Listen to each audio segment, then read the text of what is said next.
Hello प्रिय दोस्तों, आप सबका स्वागत है हमारे यूट्यूब चैनल पर। दोस्तों, आज तक आपने सुना होगा कि कोई इंसान इंसान की मदद करता है या भगवान इंसान की मदद करते हैं। परंतु आपने ये नहीं सुना होगा कि कोई भूत भी किसी व्यक्ति की मदद कर सकता है।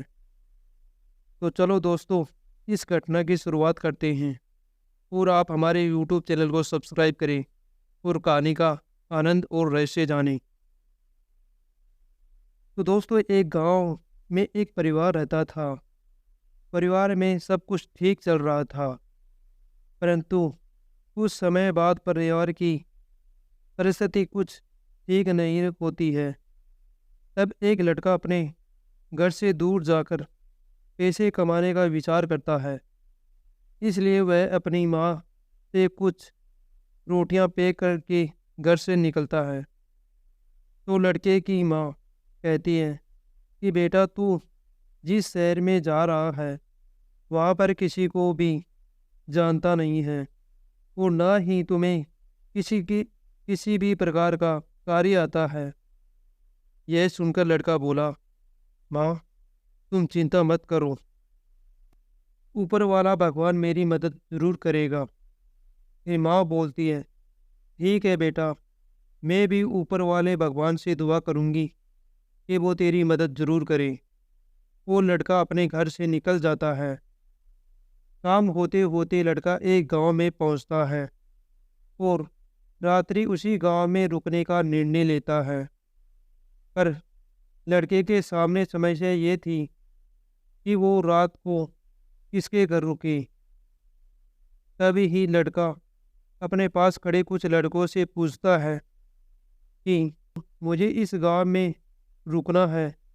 यहाँ पर कोई ऐसी जगह है जहाँ पर मैं एक रात रुक सकता हूँ। लड़के बड़े शरारती थे और उन्होंने उसे एक घर की ओर इशारा करते हुए कहा, तुम इस घर में रुक जाओ, ये हमारे गांव की पुराना धर्मशाला है और भी बहुत से लोग इसमें रुकते हैं। यह सब पुरानी हो चुकी है। लड़का, ठीक है, मैं इसी जगह में रुक जाता हूँ। पुरानी है तो मुझे क्या दिक्कत है, मुझे तो एक रात रुकना है। वो लड़का घर के अंदर चला जाता है और अपना खाना पीना खाता है और सो जाता है। तब कुछ घंटों बाद लड़कों को पास में एक रूम था। कुछ आवाज़ें सुनाई देती हैं।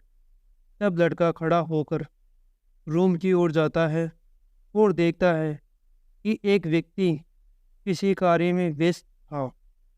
तो लड़का पूछता है कि आप कौन हैं और इतनी रात को क्या कर रहे हैं।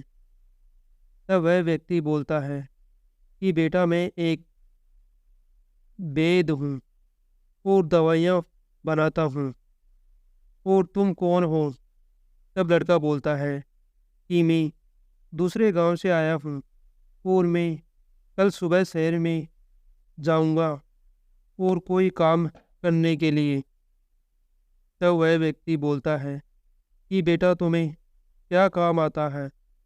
तब लड़का बोलता है कि मुझे अभी तो किसी भी प्रकार का कोई काम नहीं आता है।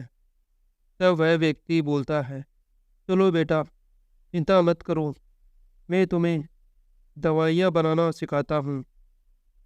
मैं यहाँ पर हर रोज़ दवाइयाँ बनाता हूँ। लड़का कहता है, ठीक है, मैं आपसे दवाइयाँ बनाना सीख लेता हूँ। तब वह व्यक्ति पूरी रात उसको दवाइयाँ बनाना सिखाता है।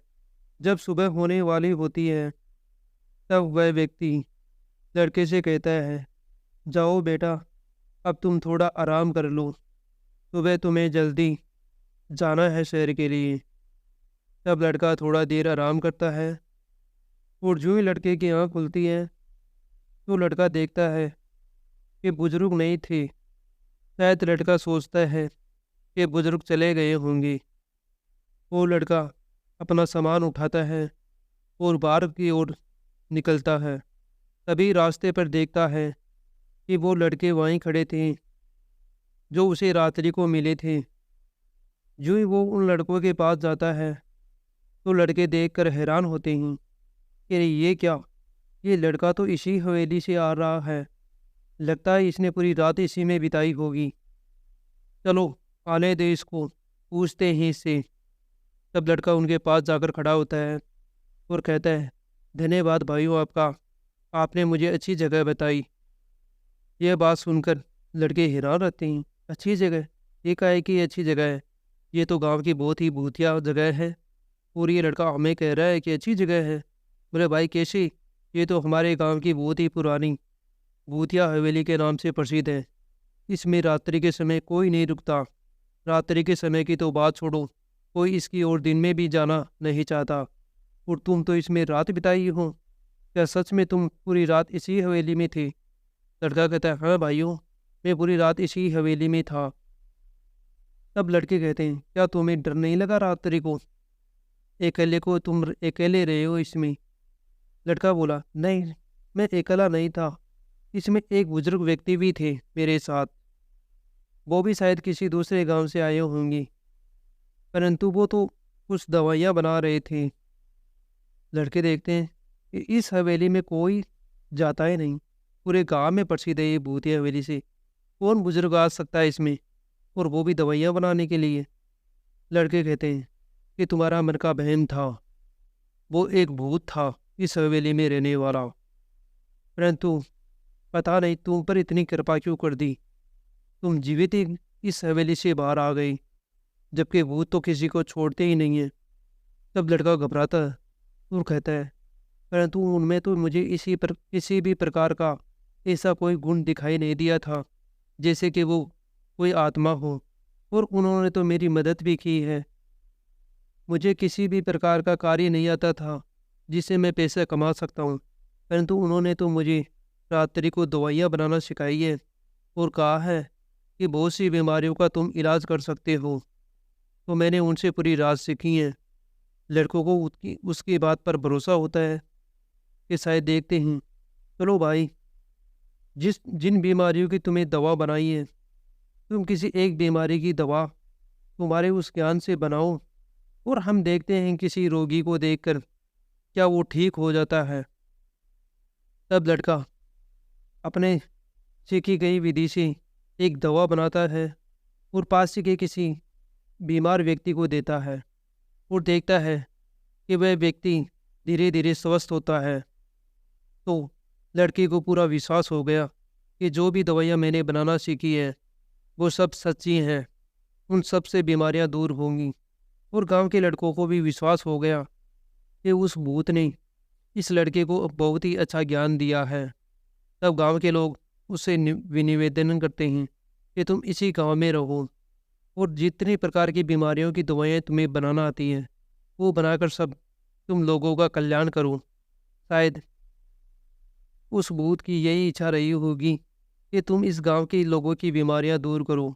इस हवेली में आज तक कोई रुका नहीं था, इसलिए वह अपना ज्ञान आज तुम्हें दे दी, क्योंकि तुम उस हवेली में गए थे। वो लड़का अपने जीवन भर उसी गांव में रहता है और उस गांव में अनेक प्रकार की बीमारियों का इलाज करता है। तो दोस्तों, ये कहानी थी इतनी। इसके अगले पार्ट में हम लेकर आएंगे इसका वो रहस्य जो आंखों के सामने होते हुए भी हम देख नहीं पाए। तो हम आपको वो अदृश्य रहस्य बताएंगे जिसे ऋषि मुनियों ने जीवन के बारे में बताया है। तो दोस्तों, बने रहने के लिए आप हमारे यूट्यूब चैनल को सब्सक्राइब करें और अगले आने वाला पार्ट ज़रूर देखें, क्योंकि इस कहानी का मेन उद्देश्य उसी पार्ट में छिपा है, मेन रहस्य। थैंक यू दोस्तों, आप सबका कल्याण हो।